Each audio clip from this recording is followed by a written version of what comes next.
আয়েশা রাদিয়াল্লাহু তাআলা আনহা তিনি বলেন, ক্বালা রাসূলুল্লাহ সাল্লাল্লাহু আলাইহি ওয়াসাল্লাম কানা ইয়াদউ বিহাউলাইদ দাওয়াত।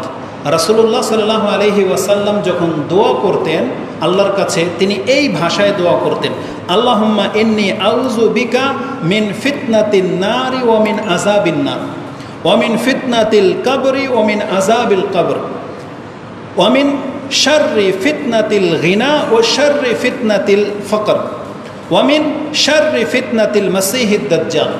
রাসূলুল্লাহ সাল্লাল্লাহু আলাইহি ওয়াসাল্লাম আল্লাহর কাছে দোয়া করতেন, আল্লাহ আমি তোমার কাছে কবরের ফিতনা এবং কবরের আযাব থেকে তোমার কাছে আশ্রয় চাচ্ছি, জাহান্নামের আগুনের ফিতনা এবং জাহান্নামের আগুনের শাস্তি থেকে তোমার কাছে আশ্রয় চাচ্ছি।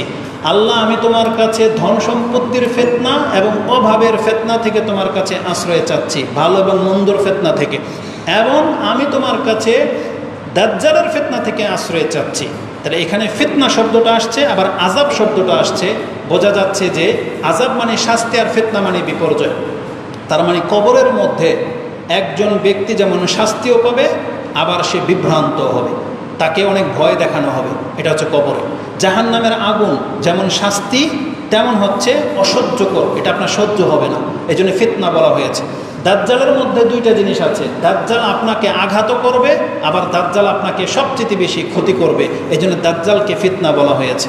ধন সম্পত্তির ভালো এবং মন্দ অধিকাংশ মানুষকে কষ্ট দেয়, অনেক সময় অনেক সম্পদ হয়ে যাওয়ার কারণে আপনার জীবন ঝুঁকির মধ্যে পড়ে যায়, এই সম্পদের কারণে আপনার শত্রু তৈরি হয়ে যায় এবং সেই শত্রু সম্পদের কারণে আপনাকে হত্যা পর্যন্ত করে দেয়। তাহলে অনেক সম্পদ যে সবসময় ভালো কিছু বয়ে আনে তা না, বরং অধিকাংশ সময় আপনার অকল্যাণও বয়ে নিয়ে আসে।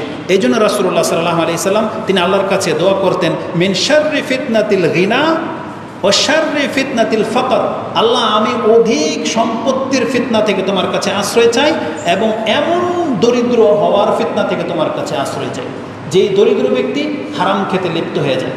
কারণ এমনও ব্যক্তি আছে যাদের ঘরে যদি খাদ্য না থাকে তখন সে বাধ্য হয়ে হয়তো চুরি করবে, বাধ্য হয়তো কোনো হারাম জিনিস খাবে, মরা একটা গরু থেকে মাংস তুলে নিয়ে আসবে, সুদ খাবে, অথবা কাউকে হত্যা করে দেবে।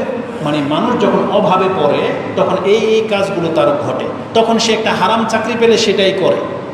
এই জন্য বেশি অভাব এটা মানুষের ঈমান হারা হয়ে যায়। এই জন্য রাসূল সাল্লাল্লাহু আলাইহি ওয়াসাল্লাম বেশি অভাব ফিতনা থেকে আল্লাহর কাছে আশ্রয় চাইতেন, আমাদেরকে আল্লাহর কাছে আশ্রয় চাইতে হবে। তাহলে এই হাদিসটি ইমাম বুখারী, ইমাম ইবনে মাজাহ থেকে নিয়ে নেন। হাদিসটি ইমাম ইবনে মাজাহ তার দোয়ার অধ্যায় 3838 মানে 3838 নাম্বারে আপনি পেয়ে যাবেন।